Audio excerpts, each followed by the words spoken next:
é costa uma chave fácil.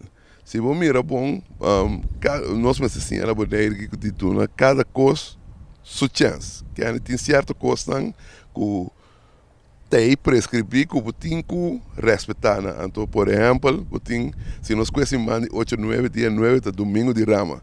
Depois domingo de Rama, tu rende saco. Depois domingo de Rama, também semana, que Semana Santo. Que terminar com Viernes Santo.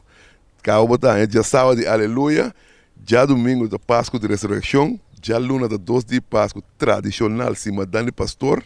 Assim está com, se nós está franco, botem de dia, já o que para ter com cima de pastor, está bloqueado com coisa não que tem standard, que é uma coisa que nós apone a ficar bem agora que é coisa standard na que tem.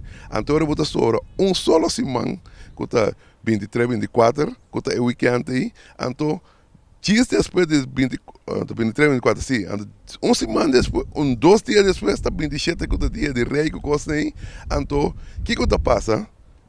É cantante, é compositor, arreglista, banda, que faz tanto esforço para lograr ter um festival net bonito no nível, pode ser 4, 5 dias, pode ser rádio, com outro meio de comunicação, assim, publicação de sua peça, então é não está 30 é público. Pero se nós está temprano, a hora que você tem lista larga de atividades que lo vai tomar lugar, rondou com a festa de dia de rincão, você sabe cada atividade que tem é ganador de dia para o Mego 2, sua canção, ao menos essa aí, se encontra é uma outra gravação de participante, não?